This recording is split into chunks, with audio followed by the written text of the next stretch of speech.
House Minority Leader Kevin McCarthy pulled out all the stops to delay passage of President Joe Biden's Build Back Better Act on Thursday evening after moderates in the Democratic Party fell into line and the bill appeared ready to pass. The GOP leader began speaking against the bill around 8:40 p.m., and was still speaking well after 11 p.m. as he hammered the Biden administration and congressional Democrats for rising consumer prices and the bill's supposed "if the Democrats won't listen to our fellow citizens, they'll have to listen here," declared Mr. McCarthy during the address. The $1.7 trillion package, focusing on issues including the expansion of pre-K and Medicare, he argued, was too extreme, too costly, and too liberal for the United States. Mr. McCarthy and Republicans have long argued that the inflation and rising gas prices around the country are the result of the Biden administration's spending, referring to the COVID-19 relief plan passed earlier this year. On Thursday, he argued that the issues were about to worsen substantially as a result of the Build Back Better Act, which the Congressional Budget Office, CBO, found on Sunday would increase the deficit by $367 billion.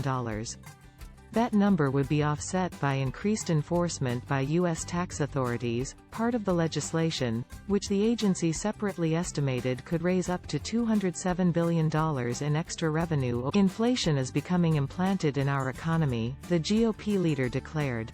At several points Democratic lawmakers could be heard on the C-SPAN feed reacting with disgust or outrage to some of Mr. McCarthy's statements.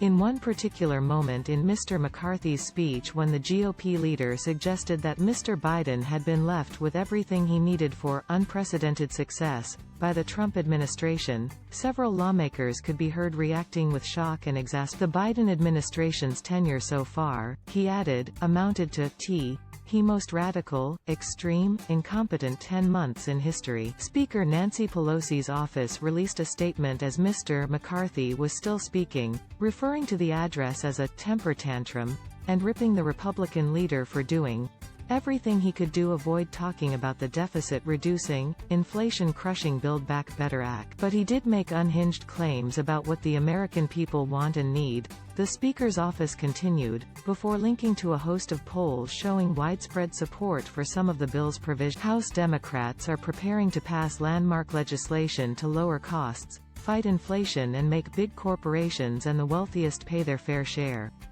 But McCarthy is welcome to keep getting facts wrong on the House floor, said Ms. Pelosi's office. More follows.